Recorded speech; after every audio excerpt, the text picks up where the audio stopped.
Hermano, qué bendición poder estar con ustedes esta mañana. Me da mucho gusto estar de regreso por aquí después de un par de semanas de estar en casa, en cama, forzoso con COVID. Ya me da mucho gusto estar con ustedes. Gracias por todo el amor, por todas las oraciones, por los calditos de pollos, por toda la tremenda ayuda y por su amor, hermanos. Ya estamos aquí. Mire, no quisiera pasarlo de nuevo porque no es algo sencillo y es algo complicado, pero una de las bendiciones que el Señor nos ha permitido tener después de COVID es que perdimos 10 libritas, así que ahí está la dieta, ¿verdad? Si alguien quiere entrarle, no es una dieta recomendable, pero 10 libritas menos y aquí estamos ya, gracias a Dios, vivos y coleando. Entonces, gracias a Dios por su provisión y por el amor del cuerpo de Cristo. Hermanos, teniendo personas que lo aman a uno, a veces la vida es difícil. No me imagino cómo sería enfrentar la vida con todos los problemas solo. Todos tenemos problemas, pero cuando estamos juntos y nos apoyamos es más fácil que estando solo. Y gracias porque hicieron una diferencia enorme en mi vida y en la vida de mi familia. Así que ya estamos todos de regreso. Pastor Roberto, gracias por siempre tener cuidado del rebaño y siempre estar listo a predicar la palabra de Dios. Qué bendición es poder ser parte de una familia donde no estamos solos, donde somos un equipo y nos apoyamos unos a otros. Gracias por su ministerio y por la obra que el Señor está haciendo en este lugar. Pero hermanos, aquí estamos. Por la gracia de Dios estamos en una sola pieza. Hace algunas semanas habíamos preparado el iniciar una serie nueva de mensajes que hemos titulado Reagruparnos, en el libro de los Hechos, capítulo del 1 al capítulo 7. Si tiene su Biblia, le voy a invitar a abrirla en el libro de Hechos. Hemos escogido estos pasajes en el libro de los Hechos porque, hermanos, tengo la convicción de que Dios está preparando a nuestra iglesia para una cosecha y para un tiempo donde Dios está trayendo personas nuevas a conocerle. Pero para poder estar preparados para su cosecha, primero tenemos que reagruparnos, tenemos que reorganizarnos. Reagruparse significa poder encontrar una comunidad donde tengamos dirección, donde tengamos perspectiva y prioridades que reflejen las prioridades de Dios. En el libro de los Hechos vemos cómo Dios transformó un grupito de 12 personas cobardes y temerosas en la semilla, en el cimiento de la iglesia, el movimiento más poderoso que la humanidad ha visto. El pueblo de Dios siendo usado por Dios para renovar, rescatar, restaurar lo que el pecado quería destruir. La iglesia es la humanidad renovada que Dios ha ya comenzado su reino a través de nuestro Señor Jesucristo. Y en el libro de los Hechos lo que vemos es que Cristo se toma tiempo para empezar a reorganizar este ejército de personas de salvación, estas personas rescatadas y renovadas como primicias de su nueva creación. Se toma tiempo para reorganizarlas y darles prioridades de lo que Dios va a hacer a través de ellos. El libro de los Hechos es este tiempo donde el pueblo de Dios se está reagrupando para saber exactamente con toda claridad qué es lo que Dios quiere hacer a través de ellos. Reagruparse no siempre es fácil, a veces es difícil. Y algunas veces cuando tenemos que reorganizarnos y reagruparnos para crecer en el llamado que Dios nos ha dado, ciertas dificultades, ciertas vulnerabilidades, ciertos elementos inadecuados de nuestro caminar pueden exponerse. Hoy vamos a hablar, hermanos, en nuestro servicio en español de algo que se necesita hablar. Hoy vamos a hablar de algo que a lo mejor usted ha estado preguntándose, imaginándose, pero si vamos a crecer hacia adelante en el llamado que Dios nos ha dado para ser de influencia en esa comunidad, alcanzar al pueblo hispano y al que se nos ponga enfrente, tenemos que crecer y tenemos que cambiar. Pero como en todo lugar y como en toda familia, siempre hay cosas de las cuales uno no habla mucho, ¿verdad? En inglés dicen, es el elephant in the room. Son las cosas que a veces hacen sentir la conversación un poquito extrañas. Entonces, en nuestro caso, lo que vamos a hacer en Hechos capítulo 1, vamos a ver cómo Dios, al principio de la iglesia, antes de enviar al Espíritu Santo, antes de cumplir la visión que Jesús le dio a la iglesia en Hechos 1:8, había ciertas cosas que arreglar en el liderazgo de la iglesia. En Hechos capítulo 1, si usted recuerda, antes de que Jesús suba al cielo, los discípulos le preguntan a Jesús: Señor, ¿vas a restaurar al reino de Israel en este tiempo? Y Jesús les contesta: no les toca a ustedes saber los tiempos o las sazones que el Padre puso en su sola potestad. Pero, Hechos 1:8 les dijo, pero recibiréis poder cuando haya venido sobre vosotros el Espíritu Santo y me seréis testigos en Jerusalén, Judea, Samaria, hasta lo último de la tierra. Quiero que le ponga mucha atención a la visión que Jesús tiene para sus discípulos. La visión de Jesús para su iglesia es una visión de poder irresistible, Un poder que no depende del ser humano, un poder que depende del Espíritu Santo de Dios viviendo en cada uno de aquellos que siguen a Jesús como Señor y Salvador. Un poder irresistible. Jesús les dijo, hay cosas que por las cuales ustedes no tienen que preocuparse. ¿Qué cosas? No te preocupes por el día y la hora cuando Jesús va a regresar. Jesús va a regresar. Pero preocúpate porque cuando Él regrese te encuentre haciendo lo que Él te mandó a hacer. Por eso sí preocúpate por estar ocupado en la misión que Cristo te dio. Porque si no, cuando Él regrese, tú no quieres ser como el hombre de la parábola de los talentos, ¿te acuerdas? El que tuvo 5 fue y negoció y le trajo otros 5. El que recibió 3 fue y negoció, trajo otros 3. El que recibió un talento le dijo, Señor, yo te conocía que eres hombre severo. Cosechas donde no esparces, recoges lo que no plantaste. En lugar de invertirlo, escondí tu dinero en un hoyo. Aquí tienes, Señor, lo que es tuyo, llévatelo. El Señor le dijo, siervo malvado y negligente, si tú sabías que esperaba cierto regreso, cierta productividad de mi inversión, ¿no deberías por lo menos poner el dinero en el banco? Por lo menos. Pero no hiciste lo que debieras. Y el amo le dijo, echen a este siervo fuera, inútil, allí será el lloro y el crujir de dientes. ¿Qué te va a encontrar haciendo Jesús cuando Él regrese? ¿Ocupado en tu negocio, en tus dineros, ocupado en tus planes? ¿O ocupado en la visión que Él tiene de un pueblo de poder irresistible, donde Dios mismo vive y está alcanzando a otros para su gloria? Jesús dijo, ustedes van a ser mis testigos. Un testigo es una persona que da evidencia de que algo es cierto. Nosotros debemos ser la prueba de que el poder de Dios en el Espíritu Santo es cierto. Entonces, ¿cómo le vamos a hacer? Bueno, Jesús les dice esta visión a los discípulos y luego es llevado arriba al cielo. Y los discípulos están allí viendo, ¿verdad?, hacia arriba. Y los ángeles les dicen, ¿qué están mirando hacia arriba? Este Jesús, así como lo vieron ir arriba, va a regresar. Ahora ocúpense en lo que tienen que hacer. Entonces quiero que vea lo que sucedió después de que Jesús asciende al cielo, porque los que se quedan siguen preguntándose si la visión que Jesús nos ha dado es una visión de poder. Déjame hacer la pregunta. ¿Quiénes son los que tienen el poder? ¿Quiénes son los que normalmente tienen el poder? ¿Los jefes o los empleados? Normalmente los jefes, ¿no? Los que están a cargo. Entonces, si la visión de la iglesia es una visión de poder, ¿quién es el jefe? ¿Quién va a estar a cargo? Decimos Dios, ¿verdad? Pero Jesús se acaba de ir. ¿Quién se queda en su lugar? Los discípulos tenían muchas preguntas que no habían contestado. Y si usted se acuerda, no hace mucho tiempo algunos discípulos incluso trajeron a su mamá y le dijeron, Señor, concédenos que en tu reino uno se siente a tu derecha, otro a tu izquierda. Había ciertas tensiones y ciertas luchas por quién iba a ser el jefe entre los discípulos. ¿Te acuerdas Pedro mismo? Siempre adelante, no siempre quería ser el que iba a hacer lo que iba a hacer. Unos días antes de su crucifixión, Jesús le había dicho a sus discípulos, vamos a ir a Jerusalén, me van a traicionar, me van a crucificar, ustedes todos se van a escandalizar de mí. ¿Qué fue lo que Pedro dijo? No, Señor, aunque todos te fallen, yo nunca te fallaré. Señor, yo mi vida daría por ti si fuera necesario. ¿Cuántas veces hemos hecho promesas que no podemos cumplir porque dependemos de nuestra fuerza y no del poder de Dios? Es fácil prometer, pero como decimos, ¿verdad? A veces del dicho al hecho hay mucho trecho. Es fácil prometer con nuestros labios, qué difícil es cumplir, especialmente cuando lo que estamos diciendo no lo entendemos ni podemos cumplirlo. Pedro había dicho, yo puedo hacerlo, pero ahora Jesús se había ido.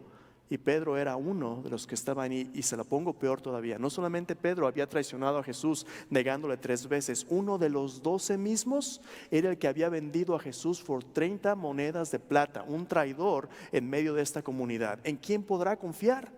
¿Seguiría usted a un liderazgo donde hay traidores en medio de ellos? Ahí está complicado, ¿no? Entonces, antes de que el Espíritu Santo venga en Hechos capítulo 2, hay ciertas cosas que Dios tiene que arreglar con los que se quedan para que entiendan que la manera de ser una comunidad irresistible donde Dios vive no es juzgándose unos a otros, sino con un espíritu de humildad que solamente Cristo puede producir. Mire lo que sucede cuando Jesús asciende al cielo y se quedan los discípulos solos. En el versículo 12 dice así: Entonces volvieron a Jerusalén, después de que Jesús sube al cielo. Entonces volvieron a Jerusalén desde el monte que se llama del Olivar, el cual está cerca de Jerusalén, camino de un día de reposo. Entrados subieron al aposento alto donde moraban Pedro y Jacobo, Juan, Andrés, Felipe, Tomás, Bartolomé, Mateo, Jacobo, hijo de Alfeo, Simón, no del Feo, de Alfeo, Simón el celote, Judas, hermano de Jacobo. Todos estos perseveraban unánimes en oración y ruego con las mujeres y con María la madre de Jesús y con sus hermanos. En aquellos días Pedro se levantó en medio de los hermanos, y los reunidos eran como 120 en número, y dijo: Varones hermanos, era necesario que se cumpliese la escritura en que el Espíritu Santo habló antes por boca de David acerca de Judas, que fue guía de los que aprendieron a Jesús. Era contado con nosotros y tenía parte en este ministerio. Este pues, con el salario de su iniquidad, adquirió un campo, y cayendo de cabeza se reventó por la mitad. Todas sus entrañas se derramaron, y fue notorio a todos los habitantes de Jerusalén, de tal manera que aquel campo se llama en su propia lengua Aceldama, que quiere decir campo de sangre. Porque está escrito en el libro de los Salmos: sea hecha desierta su habitación, y no haya quien more en ella. Tome otro su oficio. Es necesario pues que estos hombres que han estado juntos con nosotros todo el tiempo que el Señor Jesús entraba y salía entre nosotros, comenzando desde el bautismo de Juan hasta el día en que de entre nosotros fue recibido arriba, uno se ha hecho testigo con nosotros de su resurrección. Señalaron a dos: a José llamado Barsabás, el que tenía por sobrenombre Justo, y a Matías. Orando dijeron: Tú, Señor, que conoces los corazones de todos, muestra cuál de estos dos has escogido para que tome la parte de este ministerio y apostolado, de que cayó Judas por transgresión para irse a su propio lugar. Les echaron suertes, y la suerte cayó sobre Matías, y fue contado con los 11 apóstoles. ¿Qué está sucediendo en este pasaje un tanto extraño? Bueno, Jesús asciende al cielo, y los discípulos ahora se quedan solos. Y ahora tienen ellos que pensar si van a continuar juntos o cada quien va a hacer lo que ellos quieran. Porque mientras Jesús estuvo ahí con ellos esos 40 días, ¿qué estuvo haciendo Jesús? Jesús les estuvo abriendo las escrituras para decirles cómo Dios cumplió su plan a través de su muerte y resurrección. Pero también Jesús ha estado restaurando a aquellos que habían caído. La gran diferencia entre Judas y Pedro es que Judas, en lugar de volver a Jesús, en incredulidad se cerró e él hizo su propia voluntad de lo que él quiso. Pedro regresó a Jesús. Jesús invirtió tiempo restaurando a Pedro y preparándolo para lo que Dios iba a hacer en un futuro a través de él. ¿Recuerdan el Evangelio de Juan? Al final del Evangelio de Juan, Jesús viene a Pedro y le pregunta 3 veces: Pedro, ¿me amas? ¿Qué le contesta Pedro? El primero de ellos: Señor, te amo.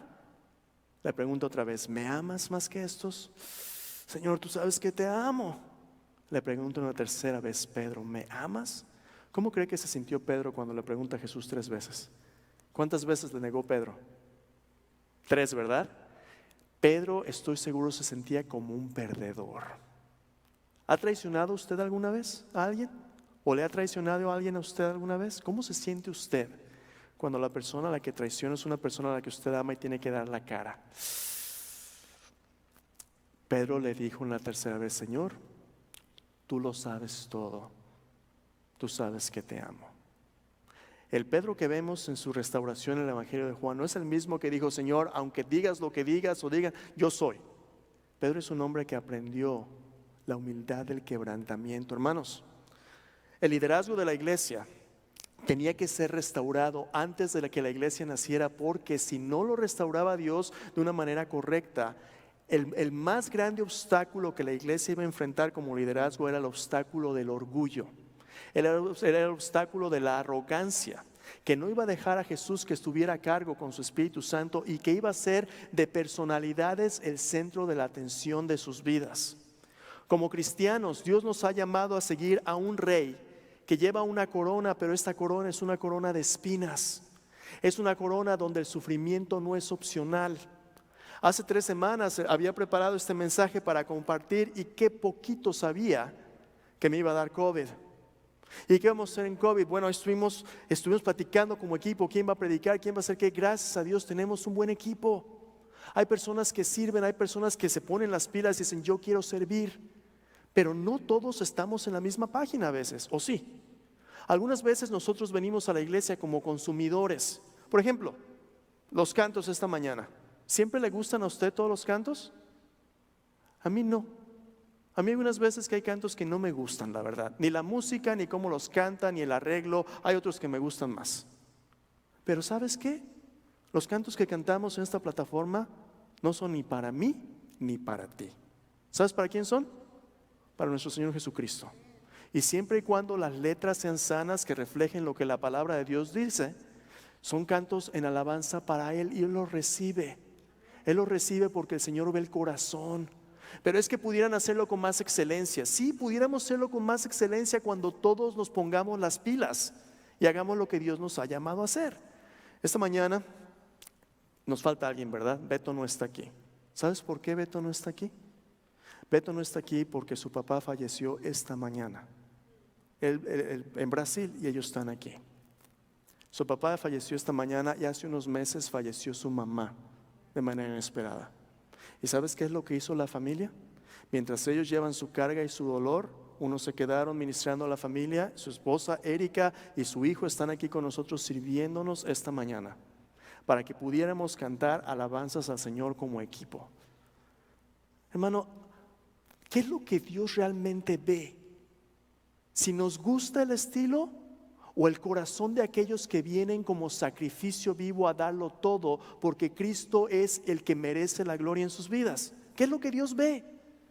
Dios no ve la apariencia, Dios ve el corazón, y en el corazón lo que Dios desea ver no es lo que el hombre ve.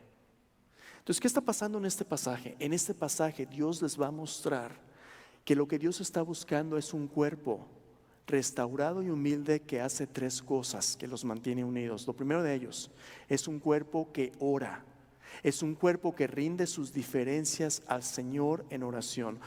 ¿Qué está formando Dios? Dios está formando un liderazgo, hermanos, que es capaz de dirigir a la iglesia de una manera irresistible con humildad. La pregunta de esta mañana que vamos a hablar entonces es esta: ¿cómo pueden los líderes imperfectos vencer sus limitaciones humanas para dirigir a la iglesia con confianza e integridad irresistible?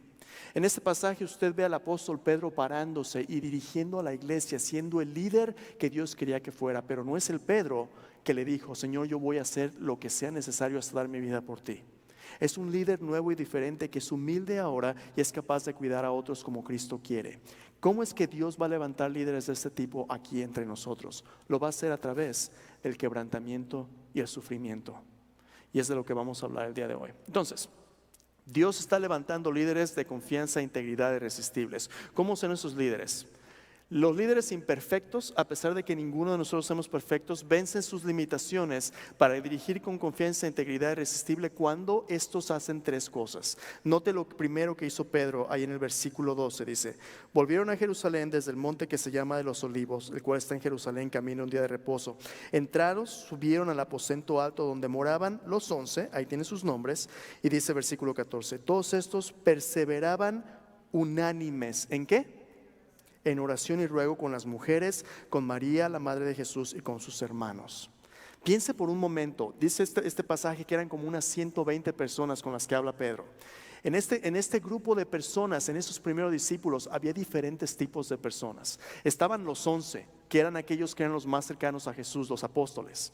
Los 11, porque había uno sido el traidor y el otro Pedro también, que lo había negado. Pero los 11. Pero luego también usted tiene la mención de ciertas mujeres, prominentemente María, la madre de Jesús. Esta es la última vez en su Biblia que la madre de Jesús, María, se menciona por nombre en el libro de los Hechos. Y después los hermanos de Jesús. Y después otras personas. Pregunta: en esta nueva organización que se va a llamar la iglesia, en Hechos capítulo 2, cuando venga el Espíritu Santo, ¿quién debería estar a cargo? Si usted pudiera escoger, a lo mejor pues la Virgen María, ¿no? Digo, creció a Jesús, ¿por qué no María? O las mujeres, porque ellas fueron las primeras que vieron a Jesús resucitado.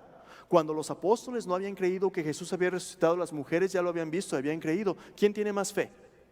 ¿Quién tiene el carácter de liderazgo que debería estar a cargo? Las mujeres tenían fe, los otros ni habían creído bien. Pedro era un traidor, Judas se había suicidado. O a lo mejor los hermanos del Señor, porque en 1 Corintios 15 nos dice que Jesús se le apareció a su hermano Jacobo. A lo mejor Jesús quería que Jacobo estuviera a cargo. Como usted puede ver, en este pasaje hay ciertas tensiones que eran difíciles de manejarse. Pero ¿qué fue lo que los primeros discípulos hicieron? ¿Sabe qué hicieron? En lugar de hacer encuestas, en lugar de hacer votaciones, en lugar de poner su grupo en Facebook, vota por mí, se pusieron a orar. Se pusieron a orar unánimemente y empezaron a pedirle al Señor: Señor, somos un grupo diverso, somos un grupo roto, somos un grupo de personas que es difícil ponernos de acuerdo en cualquier cosa, pero te necesitamos a ti. ¿Sabe qué fue lo que estos discípulos hicieron? Humildemente rindieron sus diferencias al control de Dios en oración. En lugar de empezar a juzgarse unos a otros, uno pudiera haberse parado y decirle: Pedro, tú eres un traidor. En lugar, ellos sabían que si Dios no los unía, nada los iba a poder unir, porque todos iban a tener sospechas los unos de los otros. Entonces, ¿qué fue lo primero que hicieron? Se pusieron a orar. Hermanos, en esta tierra donde vivimos, en este mundo donde vivimos, ¿sabe qué es lo que está controlando nuestras mentes y nuestras actitudes? Social media, los medios sociales de comunicación. Los Facebooks, los Twitters, ya todo es impersonal, es un mensajito de ese tamaño, sin contexto, sin relación personal. Nos estamos haciendo pedazos unos a otros. Vean los políticos, todo el mundo está buscando a quién culpar ahora, ¿no? ¿Sabe por qué? Porque estamos buscando alrededor soluciones a nuestros problemas en todos lados menos en Dios. Pensamos que la solución a nuestros problemas es el gobierno, o que nos den más dinero, ¿verdad? Para que nos ayuden con otro estímulo. Ponle más deuda al país, no le hace. El dinero es la solución. El dinero no es la solución. El problema está dentro del corazón, no allá afuera. Si Dios no nos cambia desde dentro, no puede haber solución para ninguno de nuestros problemas. Pero pocos de nosotros estamos volteando a Dios en arrepentimiento y en oración. ¿Sabe qué estamos haciendo? En lugar de orar, es más fácil quejarse en el Facebook. Es más fácil chismear. Es más fácil criticar. Es más fácil juzgar y condenar a otros. Porque todos están mal, menos yo. Lo que las redes sociales hacen es crean de cada persona un juez. Porque usted puede dar su opinión como si fuera quien fuera. Y si usted tiene muchos seguidores, usted puede hacer tonterías y desarrollar millones de fans simplemente porque se come bolsitas de jabón. Pero así estamos viviendo nuestra vida. ¿Y sabe qué es lo que no hacemos? No oramos. La iglesia entendió al principio que si iba a haber sanidad para su grupo, iban a tener que empezar rindiendo sus diferencias en oración delante de Cristo. Pero no solamente eso, hay una cosa más. La iglesia entendió también que ellos debían humildemente reconocer el llamado de Cristo a pesar de sus limitaciones en la palabra de Dios. Note Pedro cuando él se pone de pie. El versículo 15. Dice: en aquellos días, por cierto, la próxima semana vamos a hablar de Hechos capítulo 2, Pentecostés, cuando Cristo regresa. Después de su muerte y su resurrección, en el tiempo de la Pascua, Cristo invierte 40 días apareciéndose a sus discípulos, explicándoles la Biblia. Les dice: ese es el cumplimiento del plan de Dios, esto es lo que la Escritura dice de mí. En esos 40 días Jesús los instruyó y los discípulos tuvieron un intenso estudio bíblico con Jesús. Después de estos 40 días, cuando Jesús asciende al cielo, 10 días más pasan hasta el nacimiento de la iglesia en Pentecostés, próxima semana. Entre estos 10 días, Pedro se da cuenta que ahora alguien tiene que alimentar al rebaño con la palabra de Dios. Y eso es lo que Pedro se para y empieza a hacer. Mire lo que él dice allí en el versículo 15. En aquellos días Pedro se levantó en medio de los discípulos, y los reunidos eran como 120 en número, y dijo: varones hermanos, escuche, era necesario que se cumpliese la escritura en que el Espíritu Santo habló antes por boca de David acerca de Judas, que fue guía de los que prendieron a Jesús. ¿Qué empieza a hacer Pedro? Pedro está leyendo su Biblia y les dice a los hermanos reunidos: hermanos, lo que sucedió aquí fue parte del plan de Dios. Aún aquellos que le fallamos a Jesús era parte del plan de Dios. Mire lo que la Escritura dice. Pedro cita un par de salmos, Salmo 69, Salmo 109, que hablan acerca de cómo habría un traidor que traicionaría al rey que Dios levantaría, al Cristo. Pedro les dijo: Dios no fue el sorprendido, Esto sucedió para que su plan se cumpliera. ¿Sabe qué es lo que está haciendo Pedro con los discípulos? Pedro pudiera haber sentido la inseguridad de decir, yo traicioné a Jesús, yo mejor ya ni hablo.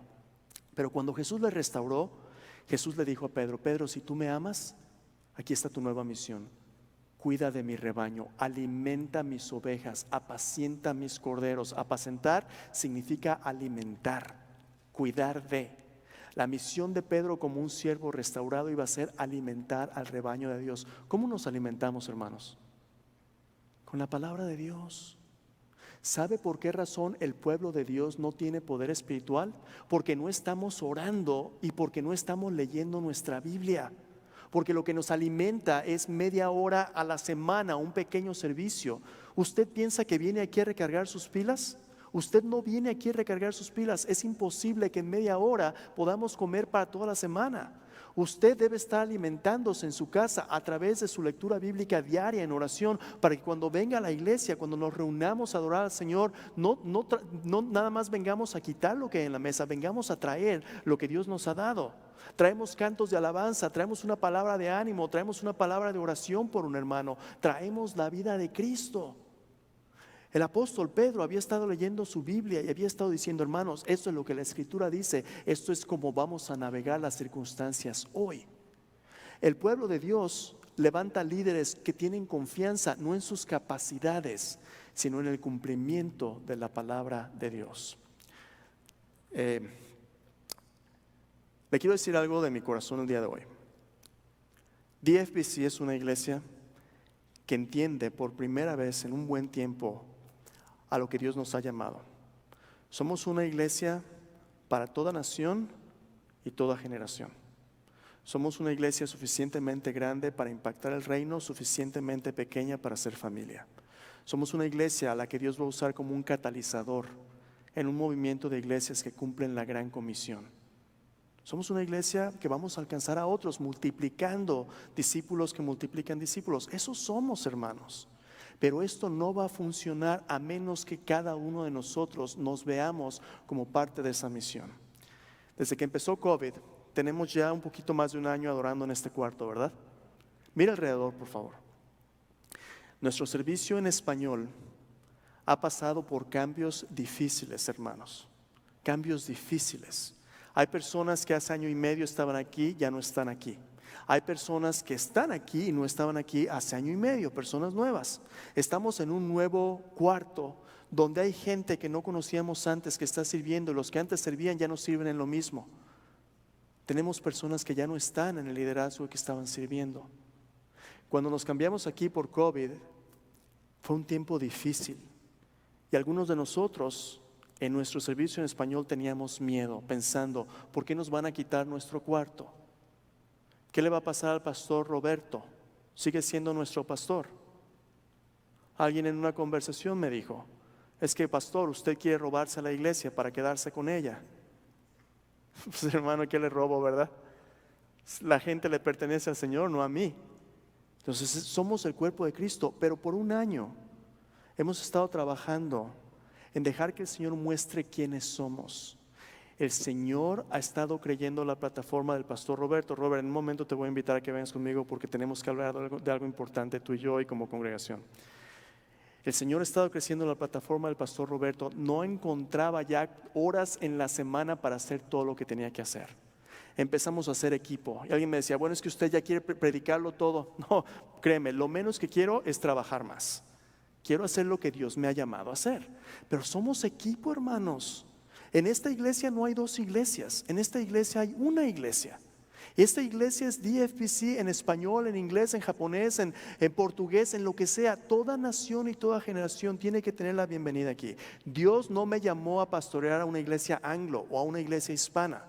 Me llamó a pastorear el cuerpo de Cristo donde juntos podemos dar la bienvenida a todo el mundo y donde mi trabajo es servir a cada uno de los siervos de Dios. Es el trabajo.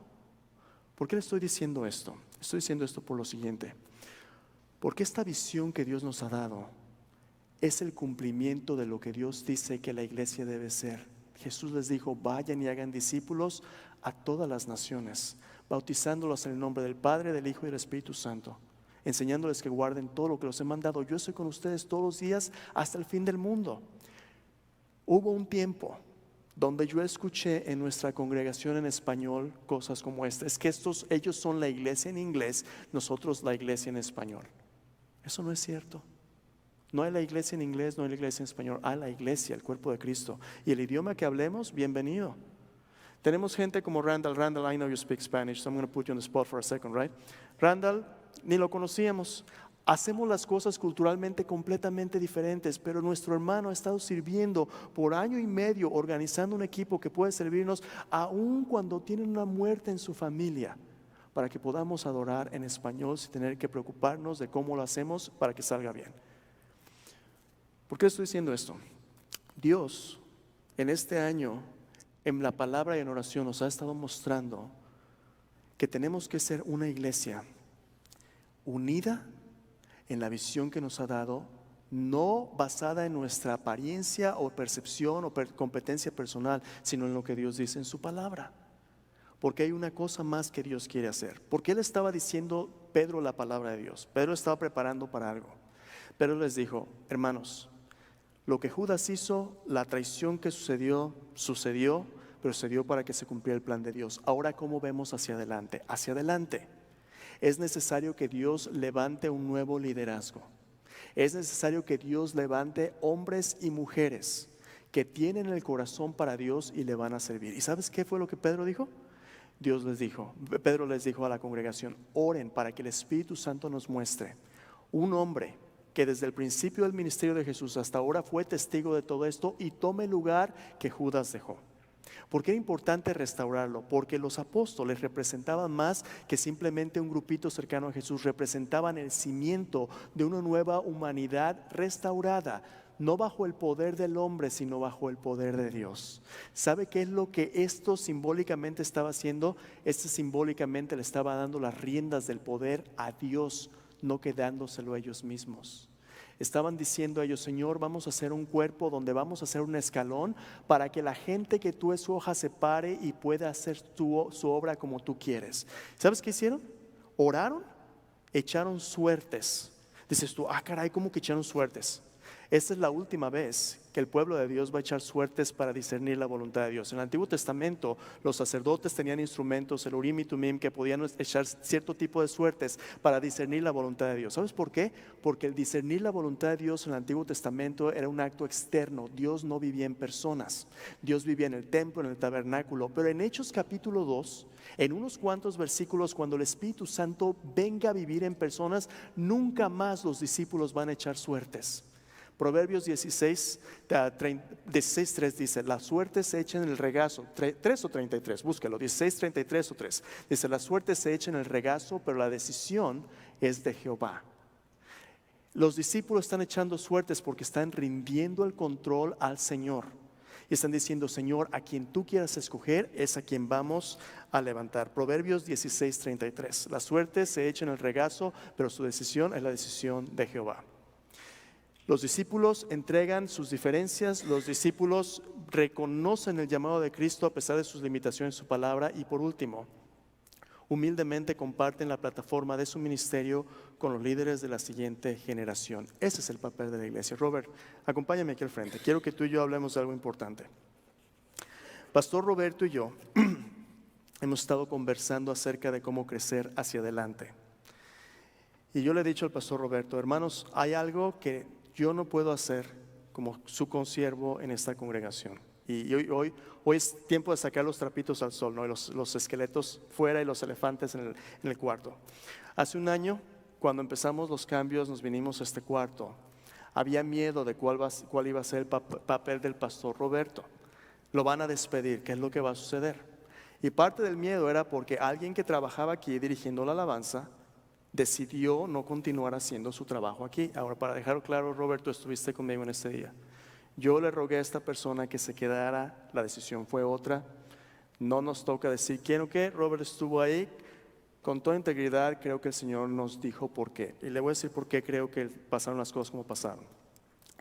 Yo creo que era importante para este ministerio que tuviera un fundamento, no en arrogancia de hombres, sino en un espíritu humilde que depende del Señor. Y ciertas cosas tenían que cambiar. Y el Señor decidió quién se queda y quién se va. Los que se quedaron, Pastor Roberto, un servidor, nuestra congregación, hemos venido caminando un caminar donde entendemos que si algo va a suceder, no es por la arrogancia de hombres, sino por la humildad en oración y obediencia a la palabra de Dios. Pero es tiempo de crecer. Entonces, Pastor Roberto, en este año que nos hemos conocido, yo no soy el que le doy trabajo a usted, ¿verdad? ¿Quién le llamó a usted a servir? El mismo. Señor Jesús, ¿verdad? El Señor. El Señor nos hace conocía desde antes. 30 años. Okay, entonces tengo una pregunta para usted, Robert. Hermano Robert, ¿cómo ve usted a esta congregación hacia adelante? Porque, hermano, si vamos a crecer y si vamos a alcanzar, ahora es el tiempo donde ya tenemos algunos meses donde nos estamos conociendo, pero la pregunta es, hacia adelante, ¿cómo vamos a hacer un escalón para levantar a otros? Ahorita tenemos necesidad de servir y ministrar en todos los espacios. Pastor Roberto, su rol está cambiando, no para encogerse, sino para servir a toda nuestra iglesia. Robert, ¿qué ves al Señor haciendo en nuestra congregación y reto hacia adelante? El Señor nos ha estado moldando a través de las circunstancias para poder prepararnos para algo más allá. El Señor quiere alcanzar nuestra ciudad, quiere alcanzar nuestras familias y todo aquel que no le conoce. Pero para eso, como Miguel lo estaba mencionando, el Señor tiene que prepararnos. Tenemos que estar listos para eso. Entonces, definitivamente el Señor nos está moldando y preparando para Dios. El Señor solamente hace cosas grandes, no hace cosas pequeñas. Entonces hay que estar listos para eso, y las palabras, ¿verdad? La humildad, la dependencia en el Señor, el amor de estar dispuestos a ajustarnos a su voluntad y de trabajar juntos con quien Dios escoja, ¿verdad? No nosotros.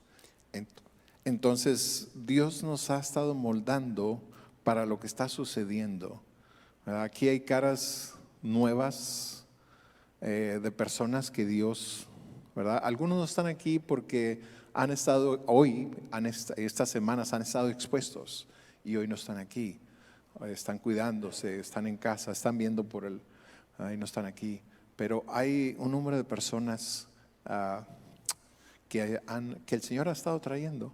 Entonces el Señor nos está moldando para ser esa iglesia que puede recibir y puede atraer y puede alcanzar a personas de cualquier edad y de cualquier nación. Robert, ¿fue fácil para ti y para mí juntos navegar estos cambios en este año? Pues el ministerio nunca es fácil. Nunca es fácil. Ya tengo 30 años ya y nunca ha sido fácil. Si es algo en lo que quieres estar a gusto y no tener retos, pues dedícate a otra cosa. El ministerio siempre es así, pero cuando el Señor te ha llamado, experimentas el gozo allí, sirviendo al Señor, y no va a haber otro lugar en el cual lo vas a experimentar. Solo que sí, has tenido sus retos, especialmente en los últimos años, ajustes, cambios, ¿verdad? Ustedes lo saben. Pero el Señor nos ha expandido la visión, nos ha expandido nuestro influencia y estamos empezando, ¿verdad? Está expandiendo en mí, no solamente, ¿verdad?, estar en el grupo hispano, que, ¿verdad?, los amo y sé que ustedes me aman y por eso estoy aquí, simplemente, ¿verdad? Por eso no he hecho otra cosa. Pero el Señor está expandiendo nuestro círculo de influencia en mi vida, ¿verdad? Estoy trabajando en el área de misiones, pastor de misiones y alcance, pero no solamente en español, sino en inglés. Y estamos trabajando en diferentes plataformas y con Prestonwood Pregnancy Center, que van 200, 300 personas por semana y la mitad son hispanos. Bueno, nada más, ¿verdad? Pero trabajamos con todos. Entonces, Dios está expandiendo y abriéndonos el terreno, pero ahora sabemos que el Señor nos ha preparado, pero ahora hay que marchar adelante con fe, obedeciendo al llamado de Dios a DFBC en español. Hay un llamado específico para nosotros. Y yo no lo puedo hacer solo. Miguel no lo puede hacer. Usted solo no lo puede hacer. Nos necesitamos unos a otros. Para poder lograr esa visión y ser obediente a lo que el Señor tiene por delante, nos necesitamos unos a otros. ¿Verdad? Yo necesito a Miguel. O sea, el Señor lo trajo porque lo necesitábamos. ¿Sí? Y Él me necesitaba a mí. Por eso lo trajo. Y yo lo necesito a usted. Sí, se los dije hace una semana, ¿no? El Señor ya me ha preparado. ¿Verdad?